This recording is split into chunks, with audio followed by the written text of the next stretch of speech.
ಎಲ್ಲರಿಗೂ ನಮಸ್ಕಾರ. ಧ್ರುವತಾರೆ ಯೂಟ್ಯೂಬ್ ಚಾನಲ್ಗೆ ಸ್ವಾಗತ. ಸಾಮಾನ್ಯವಾಗಿ ಮನೆಯಲ್ಲಿ ಮಕ್ಕಳು ಹುಟ್ಟಿದಾಗ ಆ ಮಕ್ಕಳು ಹುಟ್ಟಿದ ಗಳಿಗೆ ಅಥವಾ ಮಕ್ಕಳು ಹುಟ್ಟಿದ ದಿನ ಯಾವ ರೀತಿ ಇದೆ, ಮಕ್ಕಳಿಗೆ ಒಳ್ಳೆಯದಾಗುತ್ತಾ ಅಥವಾ ಏನಾದರೂ ಜನ್ಮ ನಕ್ಷತ್ರದಲ್ಲಿ ಜಾತಕದಲ್ಲಿ ಏನಾದರೂ ತೊಂದರೆ ಇದೆಯಾ ಅಂತ ಹೇಳಿ ನಾವು ಜ್ಯೋತಿಷ್ಯದಿಂದ ತಿಳಿದುಕೊಳ್ತೇವೆ. ಹಾಗೆ ಮಕ್ಕಳು ಹುಟ್ಟಿದ ದಿನ, ಗಂಟೆ, ಗಳಿಗೆ, ತಿಥಿ ಎಲ್ಲವನ್ನು ಕೂಡ ನಾವು ಬರೆದಿಡುತ್ತೇವೆ. ಅದರಲ್ಲೂ ಕೂಡ ಹೆಣ್ಣು ಮಕ್ಕಳು ಹುಟ್ಟಿದಂತಹ ಸಂದರ್ಭದಲ್ಲಿ ಪ್ರತಿಯೊಂದನ್ನು ಕೂಡ ಕುಲಂಕುಷವಾಗಿ ಪರಿಗಣಿಸಬೇಕಾಗತ್ತೆ. ಯಾಕಂತಂದ್ರೆ ಅವರು ಎರಡು ಮನೆಗೂ ಕೂಡ ಲಾಭವನ್ನ ಅಥವಾ ನಷ್ಟವನ್ನ ತಂದೊಡ್ಡುವಂತಹ ಸೂಚನೆ ಸಿಗುತ್ತೆ ಅಂತ. ತಾನು ಹುಟ್ಟಿದ ಮನೆಗೆ ಹಾಗೂ ತಾನು ಮೆಟ್ಟಿದ ಮನೆಗೆ ಒಳಿತನ್ನ ತರುವಂತಹ ಹೆಣ್ಣು ಮಕ್ಕಳು ಯಾವ ಒಂದು ದಿನದಿಂದ ಹುಟ್ಟಿದ್ರೆ ಅಥವಾ ಯಾವ ಒಂದು ಡೇಟ್ನಲ್ಲಿ ಹುಟ್ಟಿದ್ರೆ ಅದು ಅದೃಷ್ಟ ಬರುತ್ತೆ ಅನ್ನೋದನ್ನ ಈ ವಿಡಿಯೋದಲ್ಲಿ ತಿಳ್ಕೊಳ್ಳೋಣ. ಅದಕ್ಕೂ ಮೊದಲು ಧ್ರುವತಾರೆ ಯೂಟ್ಯೂಬ್ ಚಾನೆಲ್ ಅನ್ನ ಸಬ್ಸ್ಕ್ರೈಬ್ ಮಾಡ್ಕೊಳ್ಳಿ. ಹಾಗೆ ವಿಡಿಯೋನ ಪೂರ್ತಿಯಾಗಿ ನೋಡಿ, ಎಲ್ಲೂ ಸ್ಕಿಪ್ ಮಾಡಿದೆ. ಸ್ನೇಹಿತರೆ, ಹೆಣ್ಣು ಮಕ್ಕಳು ದಿನಾಂಕ 3, 7, 11, 21, 13 ಹಾಗೂ 29ನೇ ತಾರೀಕಿನಂದು ಹುಟ್ಟಿದಂತಹ ಹೆಣ್ಣು ಮಕ್ಕಳು ತಮ್ಮ ತಂದೆ ಹಾಗೂ ಗಂಡಂದಿರಿಗೆ ಅದೃಷ್ಟವನ್ನ ತರ್ತಾರೆ. ಇವೆಲ್ಲವೂ ಕೂಡ ಬೆಸ ಸಂಖ್ಯೆಯಿಂದ ಕೂಡಿರುವಂತಹ ದಿನಾಂಕಗಳು. ಈ ದಿನಾಂಕಗಳಂದು ಹುಟ್ಟಿದಂತಹ ಹೆಣ್ಣು ಮಕ್ಕಳು ಬಹಳಷ್ಟು ಸಕಾರಾತ್ಮಕ ಯೋಚನೆಗಳನ್ನ ಹೊಂದಿರ್ತಾರೆ ಹಾಗೂ ತಮ್ಮ ತಮ್ಮ ಕುಟುಂಬಗಳಿಗೆ ಆಶೀರ್ವಾದವನ್ನ ಪಡೆದು ತಂದಿರ್ತಾರೆ ಅಂತ ಹೇಳಿ ಸಂಖ್ಯಾಶಾಸ್ತ್ರ ಹೇಳುತ್ತೆ. ನ್ಯೂಮರಾಲಜಿ ಪ್ರಕಾರ ಕೆಲವು ದಿನಾಂಕಗಳನ್ನ ಶುಭವೆಂದು ಪರಿಗಣಿಸಲಾಗುತ್ತೆ. ನಾವು ಒಂದು ಶುಭ ಕಾರ್ಯವನ್ನ ಮಾಡಬೇಕು ಅಂದ್ರೆ ಜ್ಯೋತಿಷ್ಯಗಳ ಬಳಿ ಹೋಗ್ತೀವಿ.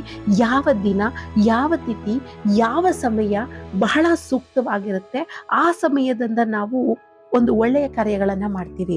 ಅದು ಒಂದು ಮದುವೆಗಾಗಿರ್ಬೋದು, ಒಂದು ಮುಂಜಿಗಾಗಿರ್ಬೋದು, ನಾಮಕರಣಕ್ಕಾಗಿರ್ಬೋದು ಅಥವಾ ಒಂದು ಒಳ್ಳೆಯ ಕೆಲಸಕ್ಕೆ ಹೋಗುವಾಗಲೂ ಕೂಡ ಸಮಯವನ್ನ ನೋಡ್ಕೊಂಡು ಹೋಗ್ತೀವಿ. ಆ ಸಮಯದಲ್ಲಿ ನಾವು ಕೆಲಸ ಕಾರ್ಯಗಳಿಗೆ ಕೈ ಹಾಕಿದ್ರೆ ಅದು ನಮಗೆ ಶುಭವನ್ನ ತಂದೊಡ್ಡುತ್ತೆ ಅನ್ನೋದು ನಮ್ಮ ಹಿಂದೂ ಸಂಪ್ರದಾಯದಲ್ಲಿ ಇರುವಂತಹ ಒಂದು ಅಗಾಧವಾದ ನಂಬಿಕೆ. ಕೆಲವು ನಿರ್ದಿಷ್ಟ ದಿನಗಳಲ್ಲಿ ಜನಿಸಿದಂತಹ ಮಕ್ಕಳು ಸುತ್ತಮುತ್ತಲಿನವರಿಗೆ ಸಮೃದ್ಧಿಯನ್ನ, ಸಂತೋಷವನ್ನ ತರ್ತಾರೆ.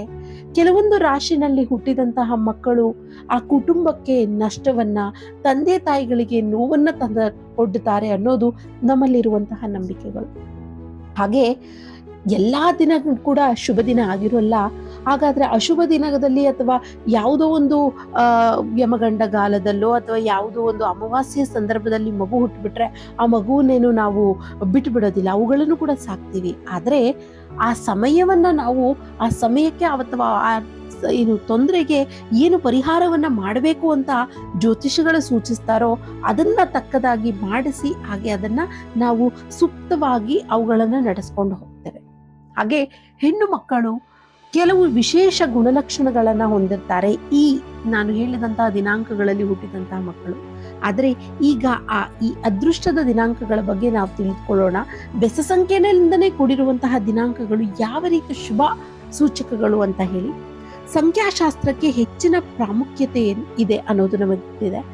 ನಿಮ್ಮ ಜನ್ಮ ದಿನಾಂಕವನ್ನ ಅವಲಂಬಿಸಿ ಹಾಗೂ ರಾಡಿಕ್ ಸಂಖ್ಯೆಯನ್ನ ನಿರ್ಧರಿಸಬಹುದು. ಈ ಸಂಖ್ಯೆ ಆಧಾರದ ಮೇಲೆ ವ್ಯಕ್ತಿಯ ಭವಿಷ್ಯ ಮತ್ತು ವರ್ತಮಾನವನ್ನ ತಿಳಿದುಕೊಳ್ಳಬಹುದು. ಮುಂದೆ ವ್ಯಕ್ತಿ ಜೀವನದಲ್ಲಿ ಏನಾಗಬಹುದು, ಅವನು ಯಾವ ರೀತಿ ಪ್ರವರ್ಧಮಾನಕ್ಕೆ ಬೆಳಿಬಲ್ಲ ಅನ್ನೋದನ್ನ ಕೂಡ ಭವಿಷ್ಯ ತಿಳಿಸ್ಕೊಡುತ್ತೆ. ಅದಕ್ಕೆ ನಾವು ಅದನ್ನ ಭವಿಷ್ಯ ಅಂತ ಕರೆಯೋದು. ಭವಿಷ್ಯ ಅಂತಂದ್ರೆ ಫ್ಯೂಚರ್ ಇಂಗ್ಲಿಷ್ನಲ್ಲಿ. ಮುಂದೆ ನಾವು ಏನಾಗ್ತೀವಿ ಅನ್ನೋದನ್ನ ತಿಳಿಸ್ಕೊಡೋದೇ ನಮ್ಮ ಭವಿಷ್ಯ. ಅದು ಸಂಖ್ಯಾಶಾಸ್ತ್ರದಿಂದ ಮಾತ್ರ ತಿಳಿಯೋದಕ್ಕೆ ಸಾಧ್ಯ. ಹಾಗೆ ವಿದ್ವಾಂಸರು ಹೇಳ್ತಾರೆ, ಯಾವ ದಿನದಂದು ಯಾವ ಮಗು ಹುಟ್ಟಿದ್ರೆ ಅದು ಯಾವ ರೀತಿಯ ಶುಭ ಫಲವನ್ನ ತಂದುಕೊಡುತ್ತೆ ಅಂತ ಹೇಳಿ. ಹಾಗೆ ಈ ಒಂದು ದಿನಗಳಲ್ಲಿ ನಾವು ಹೇಳಿದಂತಹ ಒಂದು ದಿನಾಂಕಗಳಲ್ಲಿ ಜನಿಸಿದ ಹುಡುಗಿಯರು ತಮ್ಮ ಸಂಗಾತಿ ಹಾಗೂ ತನ್ನ ಹುಟ್ಟಿದ ಮನೆಗೆ, ತಂದೆಗೆ ಬಹಳ ಅದೃಷ್ಟವನ್ನ ತರ್ತಾರೆ ಅಂತ ಹೇಳಿದ್ದಾರೆ. ಹಾಗೆ ಇಲ್ಲಿ ಆ ತಾರೀಕಿನಂದು ಬೆಸ ದಿನಾಂಕಗಳಂದು ಹುಟ್ಟಿದ ಮಕ್ಕಳಿಗೆ ಬುದ್ಧಿವಂತಿಕೆ ಹೆಚ್ಚಾಗಿರುತ್ತೆ. ಹಾಗೆ ಜೀವನವನ್ನ ಬೆಳಗಿಸುವುದಲ್ಲದೆ ಬೇರೆಯವರ ಜೀವನವನ್ನು ಕೂಡ ಬೆಳಗಿಸ್ತಾರೆ. ವಿಶೇಷವಾಗಿ ಹೆಣ್ಣು ಮಕ್ಕಳು ತಮ್ಮ ತಂದೆಯ ಕೆಲಸಗಳಿಗೆ ಅತ್ಯಂತ ಅದೃಷ್ಟವನ್ನ ತಂದೊಡ್ಡುತ್ತಾರೆ. ಹಾಗೆ ಈ ತಂದೆ ತಮ್ಮ ವೃತ್ತಿ ಮತ್ತು ಹಣಕಾಸಿನ ಬದಲಾವಣೆಗಳನ್ನು ಕೂಡ ಗಮನಿಸಬಹುದು. ಸಂಗಾತಿಗೂ ಕೂಡ ಒಳ್ಳೆಯ ಒಳಿತುಗಳು ನಡೆಯುತ್ತೆ. ಹಾಗೆ ಹೆಣ್ಣು ಮಕ್ಕಳು ಮದುವೆಯಾಗುವುದರಿಂದ ಪತಿಯ ಜೀವನಕ್ಕೆ ಶುಭದಾಯಕ ಆಗಿರುತ್ತೆ ಈ ಒಂದು ಸಂಖ್ಯೆಯಲ್ಲಿ ಹುಟ್ಟಿದ ಹೆಣ್ಣು ಮಕ್ಕಳು. ಹಾಗೆ ಅವರು ಜೀವನದಲ್ಲಿ ಬಹಳಷ್ಟು ಉತ್ತಮ ಬೆಳವಣಿಗೆಗಳನ್ನು ಕೂಡ ಕಾಣ್ತಾರೆ. ಇವರು ಅದೃಷ್ಟ ನಕ್ಷತ್ರಗಳಲ್ಲಿ ಜನಿಸಿದ ಹುಡುಗಿಯರನ್ನು ಅವರ ಕುಟುಂಬಗಳಿಗೆ ಆಶೀರ್ವಾದವೆಂದು ಪರಿಗಣಿಸಲಾಗುತ್ತೆ. ಈ ಬೆಸ ಸಂಖ್ಯೆಯ ದಿನಗಳಂದು ಹುಟ್ಟಿ ಅದೃಷ್ಟದ ನಕ್ಷತ್ರಗಳಲ್ಲೂ ಕೂಡ ಹುಟ್ಟಿದ್ರೆ ಅಂತಹವರ ಜೀವನ ಬಹಳಷ್ಟು ಸುಖಮಯವಾಗಿರುತ್ತೆ. ರಾಣಿಯಂತೆ ಜೀವನವನ್ನ ನಡೆಸ್ತಾರೆ. ಹುಟ್ಟಿದ ಮನೆ ಹಾಗೂ ಮೆಟ್ಟಿದ ಮನೆ ಎರಡರಲ್ಲೂ ಕೂಡ ಸಫಲವಾದ ಜೀವನ ಅವರದ್ದಾಗಿರುತ್ತೆ ಅಂತ ಹೇಳ್ತಾರೆ.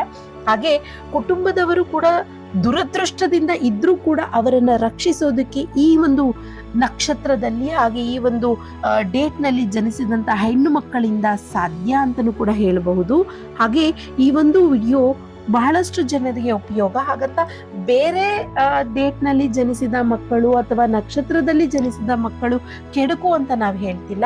ಅದಕ್ಕೂ ಕೂಡ ಪರಿಹಾರಗಳಿರುತ್ತೆ. ಮೂಲ ನಕ್ಷತ್ರದಿಂದ ಆಶ್ಲೇಷ ನಕ್ಷತ್ರದಲ್ಲಿ ಹುಟ್ಟಿದಂತಹ ಹೆಣ್ಣು ಮಕ್ಕಳು ಕೂಡ ಜೀವನದಲ್ಲಿ ಬಹಳಷ್ಟು ಸಾಧನೆಯನ್ನ ಮಾಡಿದ್ದಾರೆ. ಅಂಥವರು ಕೂಡ ನಮ್ಮ ಮಧ್ಯೆ ನಿಲ್ತಾರೆ. ಆದ್ರೆ ಅವರಿಗೆ ಕಷ್ಟಗಳು ಸವಾಲುಗಳು ಜೀವನದಲ್ಲಿ ಬಹಳಷ್ಟು ಎದುರಾಗುತ್ತೆ. ಹಂತಕ್ಕೂ ಅವರು ಜೀವನದಲ್ಲಿ ಪರೀಕ್ಷೆಗಳಿಗೆ ಎದುರಾಗಬೇಕಾಗತ್ತೆ. ಆದ್ರೆ ಅವ್ರಿಗೂ ಕೂಡ ಒಳಿತನ್ನೋದು ಸಿಗುತ್ತೆ, ಲೇಟ್ ಆಗಿರುತ್ತೆ. ಆದ್ರೆ ನಾವು ಹೇಳಿದಂತಹ ಡೇಟ್ ನಲ್ಲಿ ಒಳ್ಳೆಯ ನಕ್ಷತ್ರದಲ್ಲಿ ಹುಟ್ಟಿದ ಹೆಣ್ಣು ಮಕ್ಕಳು ಕಷ್ಟವೇ ಪಡಬೇಕಾಗಿಲ್ಲ. ಸುಖ ಅನ್ನೋದು ಅವರ ಹಿಂಬದಿಯಾಗಿ ಫಾಲೋ ಮಾಡ್ತಾ ಬರುತ್ತೆ. ಇದು ಈ ಒಂದು ಒಳ್ಳೆಯ ನಕ್ಷತ್ರ ಹಾಗೂ ಈ ಒಂದು ಬೆಸ ಸಂಖ್ಯೆಗಳಲ್ಲಿ ಜನಿಸಿದ ಹೆಣ್ಣು ಮಕ್ಕಳ ಲಕ್ಷಣ ಆಗಿರುತ್ತೆ. ಮುಂದಿನ ವಿಡಿಯೋದಲ್ಲಿ ಮೂಲ ನಕ್ಷತ್ರದಲ್ಲಿ ಜನಿಸಿದ ಹೆಣ್ಣು ಮಕ್ಕಳು ಯಾವ ರೀತಿ ಇರ್ತಾರೆ, ಅವರ ಕ್ಯಾರೆಕ್ಟರ್ ಹೇಗಿರುತ್ತೆ, ಅವರ ಮನಸ್ಸಿನ ಅಥವಾ ಅವರ ಚಿತ್ತದಲ್ಲಿ ಆಗಿರುವಂತಹ ಸಮಸ್ಯೆಗಳು ಏನು ಎಲ್ಲವನ್ನು ಕೂಡ ತಿಳ್ಕೊಳ್ಳೋಣ. ಅಲ್ಲಿವರೆಗೂ ಧ್ರುವತಾರೆ ಯೂಟ್ಯೂಬ್ ಚಾನೆಲ್ ಅನ್ನ ಸಬ್ಸ್ಕ್ರೈಬ್ ಮಾಡ್ಕೊಳ್ಳಿ. ಹಾಗೆ ವಿಡಿಯೋನ ಪೂರ್ತಿಯಾಗಿ ನೋಡಿ ಅಂತ ಕೇಳ್ಕೊಳ್ತಾ ವಿಡಿಯೋನ ಇಲ್ಲಿಗೆ ಎಂಡ್ ಮಾಡ್ತೇನೆ. ವಿಡಿಯೋ ಇಷ್ಟ ಆಗಿದೆ ದಯವಿಟ್ಟು ಒಂದು ಲೈಕ್ ಮಾಡಿ, ಶೇರ್ ಮಾಡಿ, ಕಮೆಂಟ್ ಮಾಡಿ. ಎಲ್ಲರಿಗೂ ಧನ್ಯವಾದಗಳು.